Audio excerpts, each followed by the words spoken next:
লিল্লাহে তাকবীর। এই আওয়াজটা যেন পৌঁছে যায় সারা বাংলাদেশ থেকে। এরকম আওয়াজ উঠলে, যেহেতু ৯৬% আমরা মুসলমান, আশা করছি যিনি দায়িত্বে আছে তিনিও একজন মুসলমান। আজকে দেখেননি কি সুন্দর টুপি মাথায় দিয়েছে ডক্টর মোহাম্মদ ইউনূস, দেখে মনে আছে না একজনের সেরকমই। সুতরাং ওনার এই টুপির এই মর্যাদাও রাখা লাগবে। এদেশের জনগণ এবং ছাত্র জনতার যে সেন্টিমেন্ট আপনাকে বোঝা লাগবে। সবাই আমরা এখন চাচ্ছি এদেশে কোরআনে কারিমের এই সংবিধান চালু হোক। সুতরাং আমাদের সবার প্রাণের দাবি। ৫৩-৫৪ বছর তো বিভিন্ন জিনিস দেখলাম, কাঙ্ক্ষিত মানের শোক আমরা কেউ পাইনি। পেয়েছি বলেন?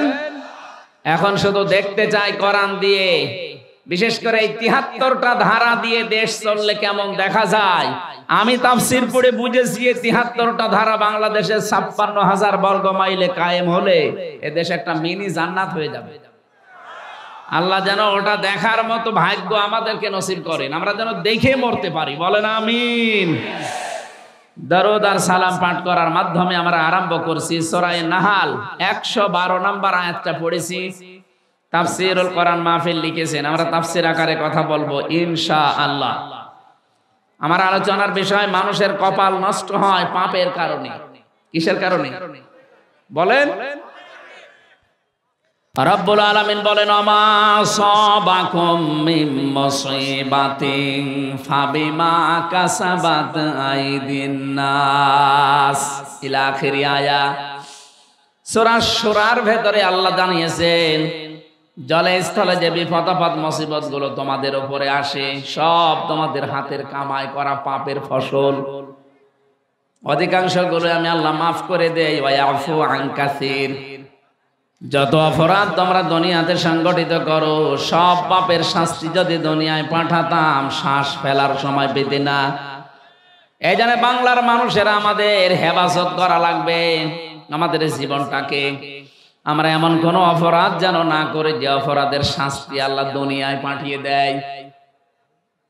বিশ্বনবীকে যেদিন তিনি নিয়ে উঠছিলেন ফেরেশতা জিবরাইল, মেরাজে যাবার সময় তিনি আসমানের দিকে তাকিয়ে দেখলেন কালো কালো পিপিলিকা উঠতেছে। এটা তাফসীরে কাবীরের থেকে বলছি। পিপিলিকা উঠতেছে কালো কালো, আবার কিছু কালো কালো পিপিলিকা নামতেছে। নবীজি জিজ্ঞাসা করলেন, ইয়া আখি জিবরাইল, ভাই জিবরাইল, এগুলো যে ওঠে নামে কি? ফেরেশতা বলে, হে রাসূল, আপনার উম্মতের ভেতরে যারা অপরাধ করে গুনাহগুলো উঠতেছে আল্লাহর কাছে।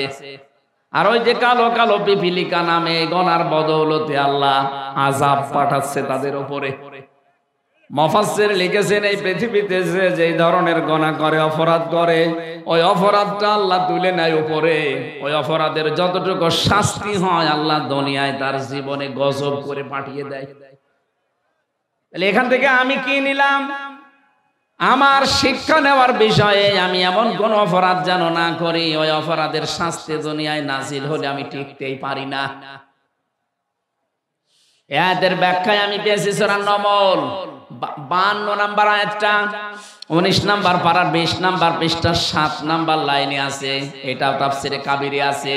ফাতিলকা বুয়ুতুহুম খাবিয়াতাম বিমা যালামু ইন্না ফি যালিকা লাআয়াতাল লিকাউমিন ইয়ালামুন। বলেন আল্লাহু আকবার। আল্লাহ পাক বলেন, ফাতিলকা বুয়ুতুহুম। এই কি এখানে কি আরম্ভ হয়েছে? হ্যাঁ না, এখানে দাঁড়িয়ে আছেন কোন কারণে? হয় বসেন না চলে যান।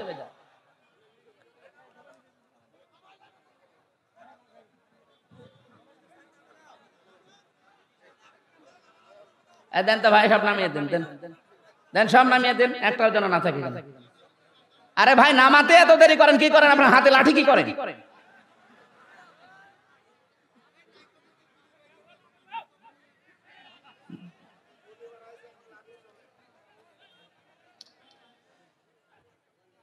আমার ভাইরা, আল্লাহ পাক বলেন ফাতিলকা বুয়ুতুহুম, বাইতুন দেয়নি, বুয়ুত বহু বচন। তিলকার আগে ফা আছে, আল্লাহ যেন তার আঙ্গুল দিয়ে ভাবে আমাদেরকে দেখাচ্ছেন এই সেই ঘরগুলো, এই সেই, এই জবাব দেন না কেন, এই সেই ঘরগুলো খাবিয়াতান আমি জনশূন্য করে দিয়েছি, পরিত্যক্ত বানিয়ে দিয়েছি, বিমা যালাম তাদের জুলুমের কারণে। আয়াতটা যদি লূত আলাইহিস সালামের জামানার ঘটনা কেন্দ্রিক নাজিল করা, আমার তো মনে হচ্ছে 2024 সালের 5 আগস্টের বিকাল 5টার সময় আল্লাহ নতুন করে আবার নাজিল করেছে। আল্লাহ যেন হাত দিয়ে বাংলার মানুষকে দেখাচ্ছেন এই সেই ঘর, এই সেই ঘর যেগুলো আমি জুলুম করার কারণে জনশূন্য করে দিয়েছি। এটাতে কত বাস্তব তার প্রমাণ কুষ্টিয়ার হানিফ সাহেবের বাড়ি, এই যে ইনাদের এমপি টগর মিয়ার বাড়ি, আপনি যে দেখেন এখন পরিত্যক্ত হয়ে গেছে, জনশূন্য। আমার মনে হয় জিন ভূত ওখানে থাকতে ভয় পায়, কারণ গণ টয়লেট এখন একটা টয়লেট হয়ে গেছে। বিমা জলামু এদের জুলুমের কারণে এই বাড়িগুলো থেকে দুর্বিসন্ধি করতো, জুলুম করতো, কাকে কাকে সকালে মিথ্যা মামলা দিয়ে ধরিয়ে দেবে, কার জীবনটা নষ্ট করবে মিথ্যা সাক্ষী দিয়ে এই ঘর থেকে ষড়যন্ত্র করতো বসে বসে। আল্লাহ বলেন শত জায়গায় এগুলো হয়েছে, ওই জালেম শুধু না, জালেমদের বাড়ি ঘর পর্যন্ত অভিশপ্ত বানিয়ে দিয়েছি। আমি 630টা থানার খবর জানি বাংলাদেশে, প্রায় থানায় আমি গেছি। এই 3.5 মাসের ভেতরে দেখতে পেয়েছি অধিকাংশ জালিমের বাড়ি ঘর আর আল্লাহ রাখেন নাই, সবগুলো উজাড় গৃহ বানিয়ে দিয়েছেন। এখন এগুলো বানিয়েছে কে?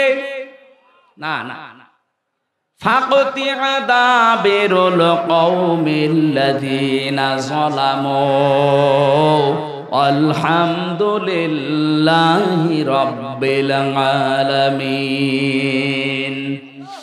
সূরা নাম 7 নম্বর পারার 12 নম্বর পৃষ্ঠা 4 নম্বর লাইনের 45 নম্বর আয়াতের প্রথম অংশে আছে রব্বুল আলামিন বলেন জালেমদের শিকড় কেটে দেওয়া হয়ে গেছে।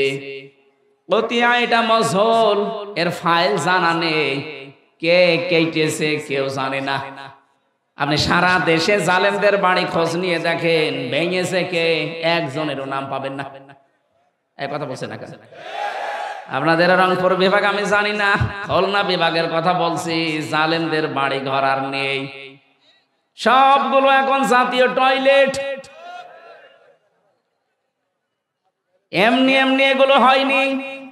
আল্লাহ বলেন বিমা যালামু, এখানে বসে জুলুম করতো, জুলুমের দুর্বিসন্ধি করতো এরা। ইন্না ফি যালিকা লায়াতান, লামে তাকিদ, অবশ্যই এর ভেতরে তোমাদের জন্য শিক্ষা আছে। লিকাউমি ইয়ালামুন, যারা জ্ঞানী তাদের জন্য এখানে শিক্ষা।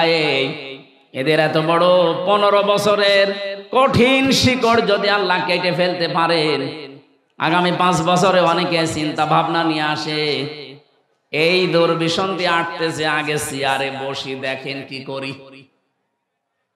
কথা বলেন না, অনেকে কিন্তু এই ধান্দায় আছে যে থালা আগে হাতে পায়, দেখেন কি করি। কি করবেন আপনি? জামাল ভাই তো টাচ দিয়েছিল, জুলুম যারাই করবে এই পৃথিবীতে তাদেরকে আল্লাহ নিশ্চিহ্ন করে দেবে, তাদের বাড়ি ঘর পর্যন্ত পরিত্যক্ত বানিয়ে দেবে। এত বড় বিশাল শিকড় যদি আল্লাহ তুলে দিতে পারে, আপনি টের পেয়েছেন 15 বছর ওদের শিকড় কত নিচে নেমেছিল। ইউনিয়ন থেকে শুরু করে সংসদ পর্যন্ত প্রতিটি জায়গায় ওদের শিকড় এত নিচে নেমেছিল যে টান দিয়ে তোলার মতো আমাদের খবর ছিল না। আল্লাহ পাক বলেন জালেমদের শিকড় কেটে ফেলা হয়ে গেছে। কেটেছে কে কেউ জানে না। বাংলাদেশে কার নামে আপনি মামলা দেবেন, একজনকেও পাবেন না। এই কথা বলেন না কেন? হানিফের এত সুন্দর সাজানো গোছানো বাড়ি, আপনি এখন যে দেখেন ওটা এখন টয়লেট। কারণ টয়লেট করবে যেখানে বসে, ও টয়লেটের প্যান পর্যন্ত মানুষ খুলি নিয়ে চলে গেছে। কোথায় বসবে জায়গা পায় না, ইটও তো নেই, ইটও খুলে নিয়ে চলে গেছে। এই জন্য কেউ এদিকে কেউ এদিকে কেউ এদিকে, যে যেদিকে পারে মুখ দিয়ে মনে হচ্ছে জামাতবদ্ধ টয়লেট চলছে। তাহলে আমাদের এখান থেকে নেওয়ার বিষয় এই, এদের এত বড় শিকড় যদি মাটির সাথে মিশে যেতে পারে, আগামীতে যারা এই ধান্দায় আছেন যে চেয়ারে বসি দেখেন কি করি, আপনার বাড়িও আল্লাহ উজাড় গৃহ বানিয়ে দেবে, কোনো ব্যাপারই না। অলরেডি অনেকের উপর থেকে আল্লাহ জনগণের মন কিন্তু বেশিরভাগ সরিয়ে নিয়েছে তাদের কর্মকাণ্ডের কারণে। এই জালেমরা যদি জুলুম করার কারণে, চাঁদাবাজি করার কারণে মানুষের মন থেকে উঠে যায়, আগস্টের 5 তারিখের পর থেকে যারা চাঁদাবাজি আরম্ভ করেছেন, আপনি কি মনে করছেন জনগণ আপনাকে ভালোবাসে? এমনি 15 থেকে কমরে তাকাও, এমনি 15 থেকে 58% মানুষ চলে এসেছে। মানুষের মেধা বুদ্ধি এখন কাজ করছে। এতদিন এটা বাধা ছিল, এখন খুলে গেছে। আর আন্তর্জাতিক মহল তো আছে, এই জন্য সাবধানে। গত পরশু দিনের নারায়ণগঞ্জের বন্দরের চাঁদাবাজিটাও কিন্তু মানুষ দেখতেছে। বিএনপির নাম করে এগুলো যারা করতেছেন, আপনার কিন্তু কপালে আগুন লাগবে, আপনি টের পাচ্ছেন। চাঁদাবাজি করে যদি সম্পদ বানানো যায়, হয়তো এই পাশের জেলা বগুড়া, আপনি বলেন তো বগুড়ার যে কৃতি সন্তান শহীদ প্রেসিডেন্ট জিয়াউর রহমান, তিনি কত কিছু রেখে যেতে পারতেন, কিছুই তো রেখে যাননি। তার পরবর্তী প্রজন্ম যদিও লাইন মতো ছিল না, সেটা আলাদা বিষয়। বঙ্গবন্ধুকেও তো মানুষ হত্যা করেছে, জিয়াউর রহমানকেও হত্যা করেছে। একজনের নাম শুনলে মানুষ বলে শহীদ, আর একজনকে পিটিয়েও শহীদ বলানো যায় না। এমনি এমনি এটা তার জীবনে এমন এমন কিছু কাজ আপনি পাবেন। আরাফাতের ময়দানে যে নিমের গাছ, ওই দেশের মানুষ জিয়া ট্রি বলে ডাকে, জিয়া ওই গাছটা লাগিয়েছিল। লক্ষ লক্ষ হাজিরা আরাফাতের এই ময়দানে, উত্তপ্ত ময়দানে একটু ছায়া পায়। আমার মনে হয় আরাফাতের ময়দানে যেহেতু দোয়া কবুল হয়, লক্ষ লক্ষ হাজিরা যখন ওখানে থাকে, গাছের ছায়া পাওয়ার পরে যদি মন থেকে দোয়া করে, ছায়ার ব্যবস্থা যে করেছে, আল্লাহ তুমি মাফ করে দিও, কবুল হয়ে যাবে। কিন্তু আপনি তার আদর্শ ধারণ করার কথা বলেন, আর আপনি চাঁদাবাজি করেন। আপনি মানুষ, খবর যদি জায়গা মতো চলে যায়, দলীয় পদ না, জীবন পর্যন্ত থাকবে না। শিক্ষা নেব আমরা যেন চাঁদাবাজি না করি, এবং কেউ করলে আমরা করতেও দেব না।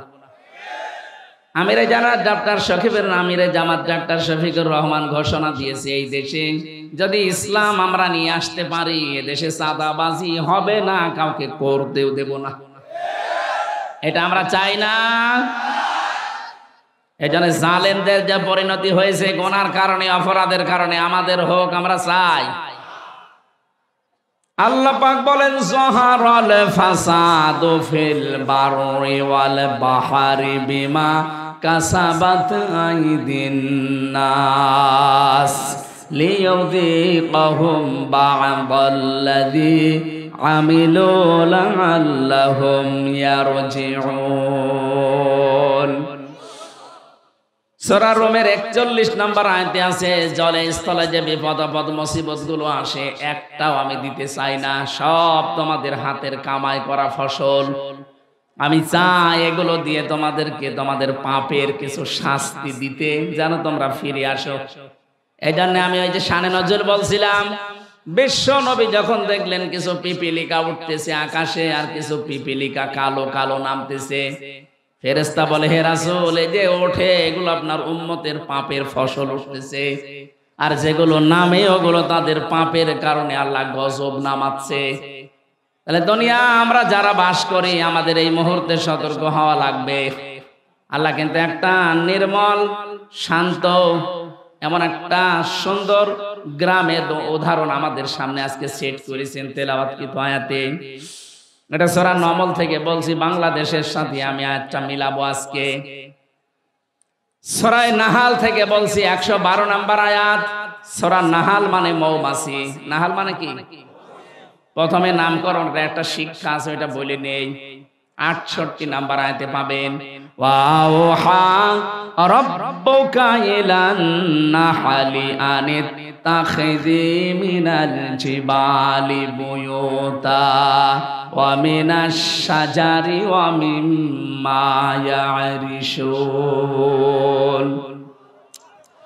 আল্লাহ পাক বলেন আমি মৌমাছির প্রতি ওহী করেছিলাম শুধু একবার যে 3 জায়গায় বাসা বাঁধবা তোমরা নিজেদের ঘর বাড়ি বাঁধবা 3 জায়গায় মাত্র পাহাড়ের চূড়ায় গাছের ডালে আর মানুষের ঘরের ছালে বা কার্নিশে ছাদে নবী আপনি দেখবেন এই 3টা জায়গা ছাড়া আজ পর্যন্ত মৌমাছিরা কোনো জায়গায় বাসা বাঁধে না কিয়ামত পর্যন্ত বাঁধবেও না আমার প্রশ্ন হচ্ছে মৌমাছিদের আল্লাহ আদেশ করেছে কয়দিন কথা বলেন কেন মাত্র একদিন একটা আদেশ দিয়েছে ওইটা আজ পর্যন্ত ওরা মেনে চলছে কিয়ামত পর্যন্ত চলবে এজন্য ওদের ভেতরে কোনো ঝামেলা নেই আর আমাদেরকে কোরআনে আল্লাহ আমাদের আদেশ দিয়েছেন 500 কয়টা একটাও আমরা মানি না ওরা একটা আদেশ পেয়ে একটাই মেনে চলছে ঝামেলা নেই 500টা পেয়েছি একটাও মানি না ঝামেলা হবে না হবে কি এজন্য আমাদের উচিত হচ্ছে কোরআনে কারীম থেকে এই 500 আয়াত জেনে বুঝে আমাদের এই প্র্যাকটিক্যাল লাইফে এখন থেকে মিলানো তাহলে ওই যে পাপগুলো উঠতেছে ওগুলো বন্ধ হয়ে যাবে কারণ কোরআনের সমাজ যখন কায়েম হয় কোরআন যখন বিজয় হয় তখন হালালকে হালাল হারামকে হারাম জানা এবং ছেড়ে দেওয়া সহজ হয় তিরমিজি শরীফের হাদিস নবীজি বলেন মান করাল কোরআনা ফাস্তাজহারাহু যে ব্যক্তি কোরআন পড়বে আর কোরআনকে বিজয়ী করার জন্য চেষ্টা চালাবে এজহার মানে শুধু প্রকাশ করা না এজহার মানে কায়েম করা এজহার মানে বিজয়ী করা কোরআন যদি সত্যি ব্যক্তি পরিবার সমাজ আর রাষ্ট্রে বিজয়ী হয় ফাহাল্লা হালালাহু ওয়া হারামা হারামাহু হালালকে হালাল আর হারামকে হারাম জেনে ছেড়ে দেওয়া সহজ হয় এ বাংলাদেশে 54 বছরে কোরআন বিজয়ী হয়নি এইজন্য হালালকে হালাল জানার পরও আমরা অনেক জায়গায় মানতে পারিনি হারামকে হারাম জানার পরও ছেড়ে দিতে পারিনি কথা বলে না কেন এই যে সুদ হারাম জানার পরও আমরা ছেড়ে দিতে পারি না কারণ কি কারণ কোরআন এই দেশে বিজয়ী নেই কোরআনে কারীম যেখানে অর্থনীতিতে থাকা দরকার ছিল ওই জায়গায় কোরআন আজ নেই জাকাত ভিত্তিক অর্থনীতি রাষ্ট্রীয়ভাবে কায়েম করতে চেয়েছিল কোরআনে কারীম সেখানে আমরা নিয়ে যেতে পারিনি এজন্য সুদ ভিত্তিক অর্থনীতি জারি থাকার কারণে হারামকে হারাম জানার পরও আমরা অনেকে এখন মানতে পারছি না অর্থনীতির যে চ্যাপ্টার গুলো আছে সূরা বাকারার 168 কি 175 নম্বর আয়াত থেকে 80 নম্বর আয়াত পর্যন্ত তাফসিরে ফি জিলালিল কোরআন দেখবেন ব্যবসা যে একটা ইবাদত অর্থনীতি একটা ইবাদতের মূল মানদণ্ডের ভেতরে একটা অনেকে আমরা জানিও না মানিও না কারণ না জানলে আপনি মানবেন কি করে এখানে 100 জনের মনে হয় 98 জন ফেল করবে যে মোশারাকা কি বলেন তো মুদারাবা কি বলেন তো মুরাহাবা কি বলেন তো বায়ে সালাম কারে বলে বায়ে ইস্তিসনা কারে বলে বায়ে মুআজ্জাল কারে বলে বায়ে ওয়াহিদা কারে বলে 28টা নিয়ম আছে আপনি যে ব্যবসা একটা ইবাদত একটাও জানেন না তো ইবাদত হচ্ছে কি করে অথচ বিশ্ব নবী নিজের জীবনে মুদারাবা তিনি পালন করে দেখিয়েছেন ইসলামী ব্যাংকে এখন যেটা আছে হযরতে খাদিজাতুল কুবরা অর্থ দিয়েছিলেন নবীজি শ্রম দিয়েছিলেন এইটার নাম আরবিতে মুদারাবা বলে ইসলামী ব্যাংকে যান টাকা পয়সা দেবেন আপনার টাকা আর তাদের শ্রম তারা বিভিন্ন কায়দা কৌশলগুলো ব্যবহার করে আপনার টাকায় আরো টাকা বাড়তে থাকবে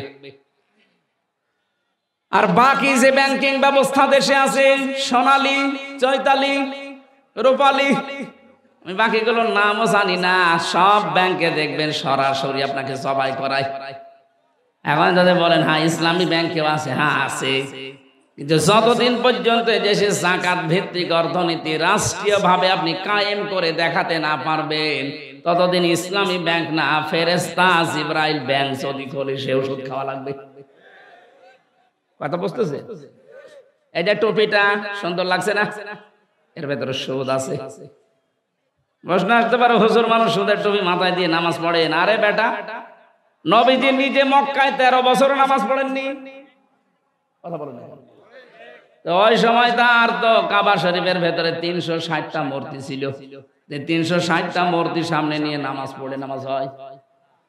ও বলছেন না, নবীর নামাজ হয়নি। আজ যে বললাম টুপিটার ভেতরে সুদ, এই যে সুন্দর দেখতে কোটিটা কি সুন্দর লাগছে, এর ভেতরে সুদ আছে। কারণ হচ্ছে এই, আমি হয়তো সুদের টাকা দিয়ে এটা কিনি নাই, কিন্তু এই টুপিটা আছে ফ্যাক্টরিতে তৈরি হয়েছে, ওই ফ্যাক্টরির মালিক ব্যাংক থেকে লোন নিয়েছে। হ্যাঁ, কথা বলছেন। প্রত্যেকটা জিনিস এরকম। যাকাত যতদিন সরকারি ভাবে রাষ্ট্রীয় ভাবে কায়েম করা না যাবে, ততদিন আপনি এদেশে সুদ থেকে বাঁচতে পারবেন না। হ্যাঁ, যতদিন কায়েম করতে না পারি ততদিন কাজ করলে গোনা হবে না, নবীজির যেমন হয়নি। অথচ ওই নবী বাকি 10 বছর যখন রাষ্ট্রের দায়িত্বে ছিলেন মদিনার, রাষ্ট্রপ্রধান হওয়ার পরে তিনি এসে শুধু মূর্তি ফেলে দেয়নি, ভেঙ্গে ভেঙ্গে দূর করে দিয়েছেন। কথা বলেন না কেন? সুতরাং রাষ্ট্রে যদি সত্যি ইসলামটা আমরা বিজয় করতে পারি, আল্লাহর কসম, তখন এই বেপরদা থাকবে না, সুদ থাকবে না, ঘুষ দেওয়া লাগবে না। বৈষম্য বিরোধী ছাত্র আন্দোলন যারা করেছিল তারা দেওয়ালে দেওয়ালে লিখন লিখেছে, ঘুষ যদি কেউ চায় তার হাত ভেঙে দেওয়া হবে। এটা যদি কায়েম হয়ে যায় কেমন হবে বলেন তো? বৈষম্য বিরোধী ছাত্র আন্দোলন মানে 9টা দফা দেখেছি, তার 3টা প্রথম দফায় আমি দেখেছি সূরা কোরআনের এই সূরা নাহালের 90 নম্বর আয়াতের প্রথম 3টা বিষয়ের সাথে তারা মিল রেখেছে। 1 নম্বরে ওরা বলেছিল ওয়ান জাস্টিস, ন্যায় বিচার কায়েম করতে চেয়েছিল না? আল্লাহ এই নির্দেশই 90 নম্বর আয়াতে প্রথম দিয়েছেন, ইন্নাল্লাহা ইয়া'মুরু বিল আদলি। অবশ্যই আল্লাহ নির্দেশ দিচ্ছে তোমরা ন্যায় বিচার কায়েম করো। এইটাই তো তারা চেয়েছিল। কথা বলেন না কেন? 2 নম্বরে তারা চেয়েছিল মানবাধিকার। আল্লাহ পাক বলেন আমিও দ্বিতীয় এইটাই চেয়েছি, আল ইহসান। ইহসানের 27টা ব্যাখ্যা আছে, এর ভেতরে 1 নাম্বার ব্যাখ্যা ইহসান মানে ভালো ব্যবহার করো। কোথায় ছিল ভালো ব্যবহার বাংলাদেশে? বলে ভালো ব্যবহার করবা কাদের সাথে? নবীজি যুদ্ধবন্দী যারা তাদের সাথেও খারাপ আচরণ করেননি, ভালো ব্যবহার করে তাদের মন জয় করে ফেলেছিলেন। হযরত সুমামা বিন ওয়াসালের জীবনটা পড়ে দেখবেন কি ব্যবহার করেছিলেন। অথচ আমরা তো যুদ্ধবন্দী ছিলাম না, আমরা ছিলাম কারাবন্দী, তাও অবৈধভাবে। কথা বলছেন কি আচরণ করলেন আপনি? 24 ঘন্টা আমার মতো একটা চিকন মানুষকে আপনি তালা লাগিয়ে রাখতেন, তা ফাঁসির কন্ডেম সেলের ভেতরে। কি করেছিলাম আমি? আপনার মেয়ের দিকে তাকিয়েছি কোনোদিন? আর আপনার যে মেয়ে ও ছাতার দিকে তাকানো যায়, জামাই কন্ট্রোল করতে পারছে না, আমরা কি করব? আর ওর দিকে তাকিয়ে করবো কি? তো 4-5টা ছেলে মেয়ের মা। কথা বলছে না? দেখার মতো হলে না এই 2-1 বার একটু না, আমি এটা আর বলবো না। একবার এক রশ্মিকার নাম বললে মুসিবতে আছে। আমি যেটা বলতে চাচ্ছি, আপনি কোন কারণে একটা কারাবন্দির সাথে এটা করলেন? নবীজি জীবনে যুদ্ধবন্দির সাথে এটা করেননি। ইহসান কোথায় পেয়েছেন? এই কারণেই তো জনগণ নেমে পড়েছে রাস্তায়, যে আমরা মানবাধিকার চাই, আমরা মানবতা চাই। 3 নম্বরে তারা বলেছিল আমরা বৈষম্য মুক্ত বাংলাদেশ গড়তে চাই। এটা 3 নম্বরে আল্লাহ দিয়েছেন, ওয়া ইতাইযিল কুরবা। এই আয়াতে আমি 3টা পেয়েছি, আর সূরা নমলের ভেতরে পেয়েছি আরো 3টা, আর বাকি 3টা আমি এখনো পাইনি। হয়তো বাস্তবতা দেখে তারা বানিয়েছে। এই 9টা বিষয় তারা এমনি এমনি দেয়নি। সত্যি যদি বাংলাদেশে এগুলো আমরা কায়েম করতে পারি, যার জন্য আবু সাইদের রংপুরের জীবন দিয়ে গেল, মুগ্ধ, ইয়ামিন, রায়হান, ফয়সাল, বিথি সহ প্রায় 2732 জন ভাই বোন জীবন দিয়েছে। এদের এই রক্তের ঋণ শোধ করতে হলে অবশ্যই তাদের যে দফাগুলো ছিল এগুলো আমাদের এখন বাস্তবে দেখানো দরকার। এটা নিয়ে এখন ষড়যন্ত্র হচ্ছে। আমার ভাইরা রংপুরবাসী, যে কথাটা বলতে চাচ্ছিলাম আপনাদের, আমাদের অপরাধ বাদ দেওয়া লাগবে। যে যেখানে আছি ওই জায়গায় আপনারা থামবেন, নয়তো আল্লাহ পাক দুনিয়াতে যে আযাবগুলো পাঠাবেন, একটা আদেশও যেহেতু আমরা মানছি না, আমি তো অর্থনীতির কিছু টাচ দিয়েছিলাম। আমার সাবজেক্ট যদি আজকে অর্থনীতির উপরে থাকতো তাহলে 28টা বিষয় একটা একটা করে আমরা বলতে পারতাম।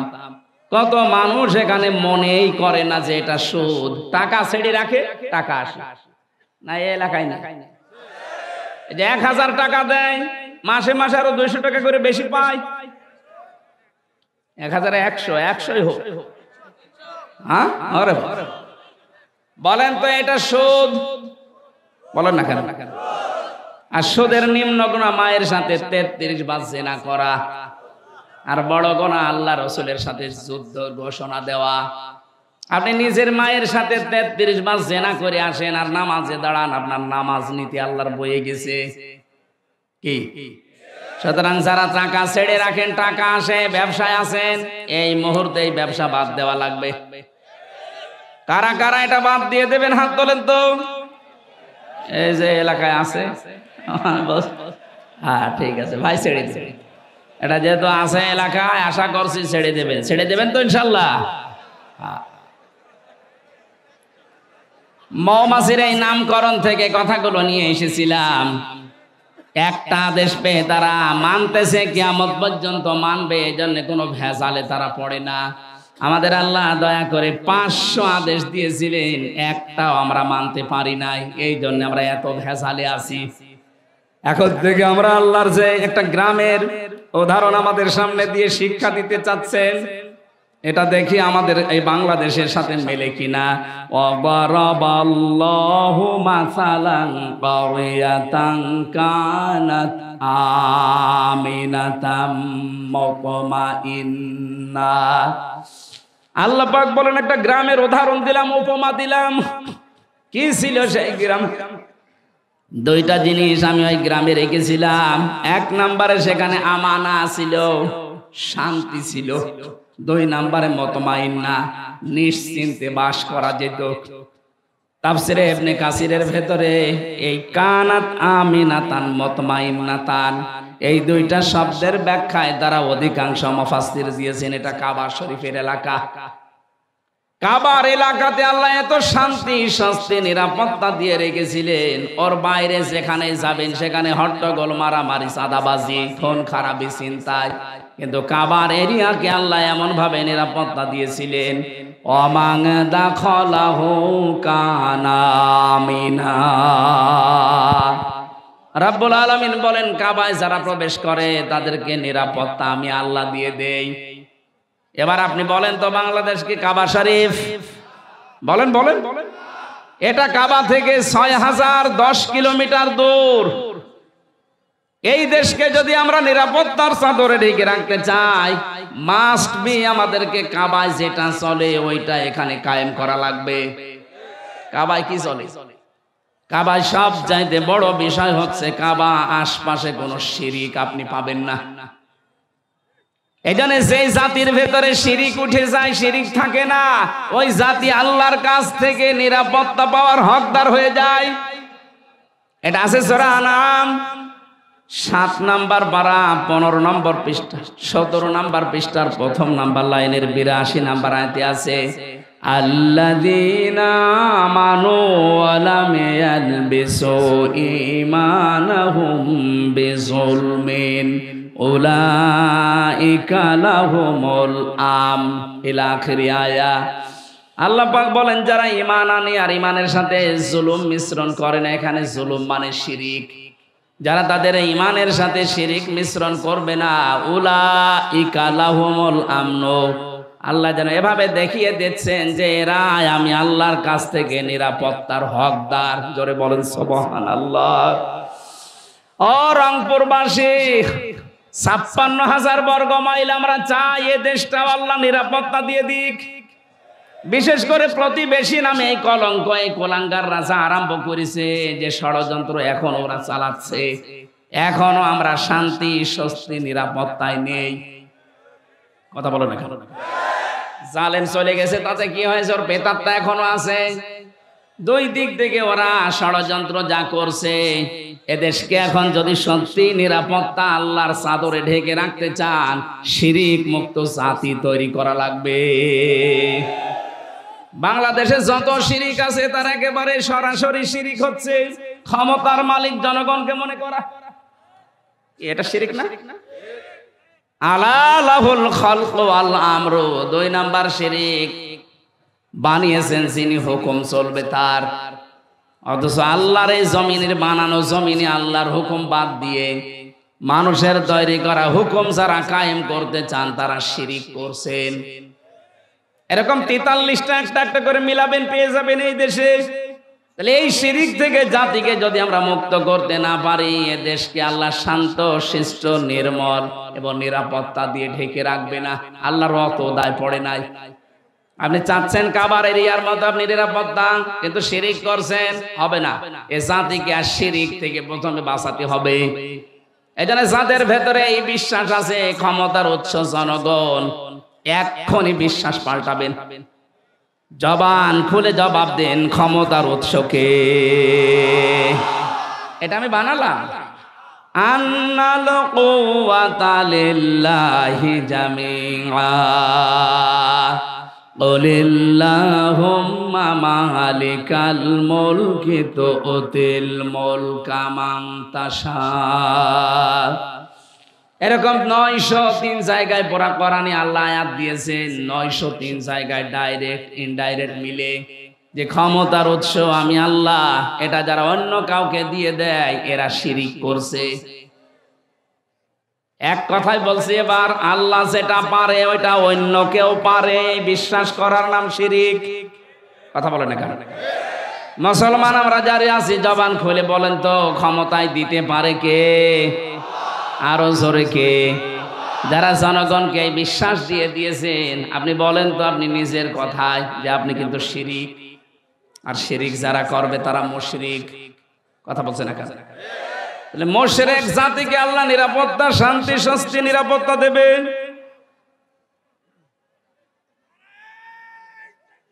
এই আন্দাজে লাফাচ্ছেন কেন? রংপুরবাসী, আমি আমার মূল কথা কিন্তু বলে ফেলেছি। এই দেশকে যদি আমরা কাবার মতো নিরাপত্তার চাদরে ঢেকে রাখতে চাই, সবাই একমত হওয়া লাগবে, দেশ থেকে আমরা শিরিক তুলে দেব। এই 15.5 বছরে এইটা ওরা চেষ্টা করেছিল। বাবার নাম দিয়ে বলে হোক, পীরের নামে হোক, খাজার নামে হোক, বিভিন্ন নামে তারা এদেশে শিরিক এমন ভাবে গাড়ার চেষ্টা করেছিল, আল্লাহ মনে হয় নিজের হাতে কন্ট্রোল করেছেন, পারে নাই।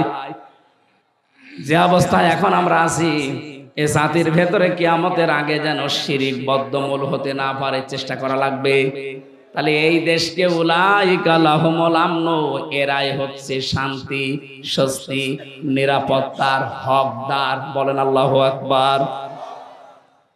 আল্লাহ বলেন এমন একটা গ্রাম ছিল যে গ্রামে শান্তি ছিল, স্বস্তি ছিল, নিরাপত্তা ছিল, নিশ্চিন্তে চাষ করা যেত। ইয়াতিহা রিজকুহা রাগাদাম মিন কুল্লি মাকান। তাদের কাছে রিজিক আসতো তাদের আশপাশ দেশ থেকে। 1947, 1971, 2024 একটু মিলান।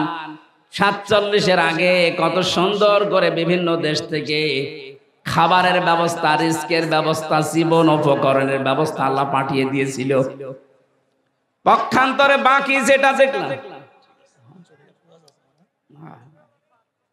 বাকি যেটা দেখেছি 1971 সালের পরে, যে মানুষগুলো প্রতিবেশীর নাম নিয়ে, আমাদের উপকারের নাম নিয়ে যারা দেশকে ভাগ করে দিয়ে আমাদেরকে একটা বিপদে ফেলে দিয়েছিল, তারা এখন বলছে দেশটা আমরা স্বাধীন করেছিলাম।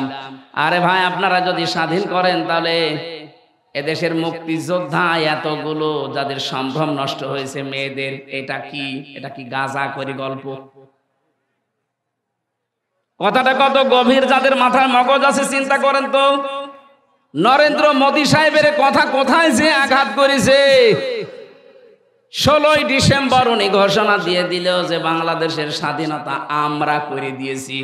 তাহলে আমাদের দেশে এতগুলো মানুষ শহীদ হয়েছে 9 মাস, এতগুলো মহিলারা তাদের ইজ্জত হারিয়েছে, এগুলো কি সব খেলা নাকি?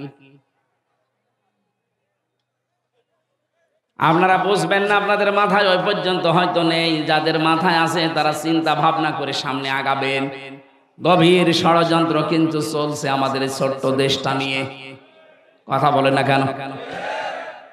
কি সুন্দর ভাবে চলছিল। আল্লাহ পাক বলেন, যদি সত্যি জাতির লোকেরা ওয়ালাউ আন্না হালাল কুরআমানু ওয়াত্তাকাউ লাফাতাহনা আলাইহিম বারাকাতিম মিনাস সামাই ওয়াল আরদ। গ্রামের লোকেরা, দেশের লোকেরা যদি এখানে লাগে করিয়া দিয়েছেন, এটা গ্রাম, গ্রামের লোকেরা যদি, জনপদের লোকেরা আল্লাহর প্রতি ঈমান আনে, আরে দাবি অনুযায়ী যদি আল্লাহকে ভয় করে চলার নীতি অবলম্বন করে, আকাশ আর জমিনের যত বরকতের দরজা আল্লাহ সব খুলে দেবেন। জোরে বলেন সুবহানাল্লাহ। সুতরাং আমাদের কারো কাছে হাত পাতার দরকার নেই। ডক্টর মোহাম্মদ ইউনূস গতকালকেও ঘোষণা দিয়েছে, এই ছোট্ট একটা দেশ, এখানে বাস করে 18 কোটির উপরে মানুষ। পৃথিবীর কোন দেশে এরকম ঘনবসতি আমি পাইনি। উনি যেহেতু বিভিন্ন দেশ সফর করেছেন, উনি বলছে 18 কোটি মানুষের এই হাতকে আমরা যদি কাজের হাত বানিয়ে ফেলতে পারি, যত টাকা পাচার হয়েছে দেশ থেকে এগুলো যদি ফেরত আনতে পারি, এ দেশটা আবার দাঁড়িয়ে যাবে, কেউ বাধা দিয়ে আটকাতে পারবে না। আজকে আসার সময় যে সাড়িয়াকান্দি বগুড়া পার হওয়ার সময় পাইলট আমারে বলছিল, হুজুর এই দেখেন এটা কিসা বিশাল বিশাল কত ফ্যাক্টরি বানিয়েছে। ওনারে বললাম যে এই ফ্যাক্টরি বানিয়েছে ঠিক, কিন্তু টাকা যা পাচার করেছে, ওই মানুষগুলো যদি টাকাগুলো পাচার না করে বেগম পাড়া সাহেব পাড়া না বানিয়ে শুধু এই দেশেই যদি কর্মসংস্থান তৈরি করতো, লক্ষ লক্ষ মানুষের বিদেশ যাওয়া লাগতো না, এই দেশেই তারা বৈধ কাজ করে আয় করতে পারত।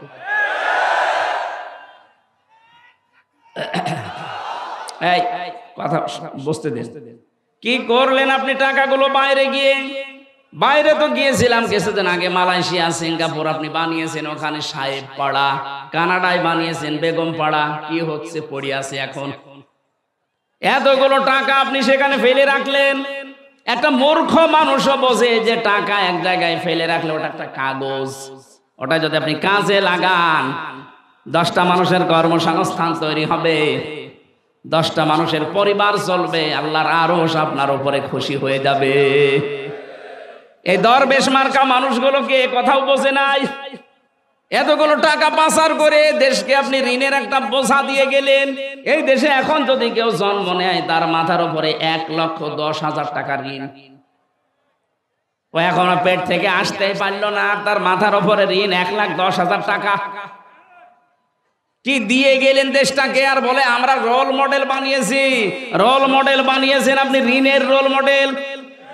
যতগুলো প্রতিষ্ঠান বানিয়েছে এই দেশে, প্রত্যেকটা প্রতিষ্ঠানে যা ধার করেছে, এখনো ধার শোধ দিতে আমাদের এখন ঘটি বাটি বিক্রি করা লাগবে।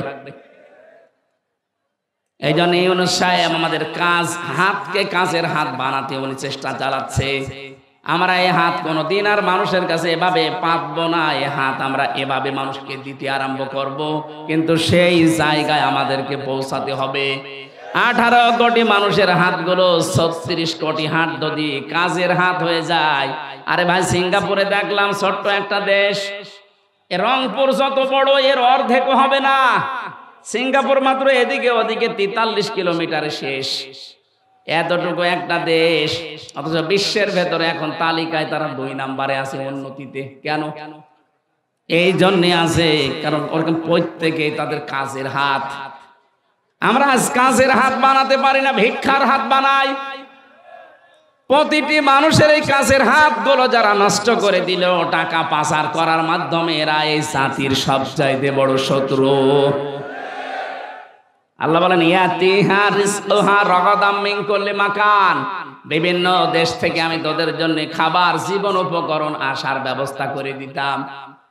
আজ তাকান, আমরা একটু ঘুরে দাঁড়িয়েছি, পাকিস্তান থেকে, চীন থেকে, তুরস্ক থেকে, আমেরিকা থেকে, বিভিন্ন দেশ থেকে আজ খাবার আসা আরম্ভ হয়ে গেছে। একটু শক্ত হয়ে যদি 15 বছর আগে দাঁড়াতে পারতাম, এই দাদারা আমাদের এতদিন বাপ ডাকতো। এখন আরম্ভ হয়ে গেছে অলরেডি।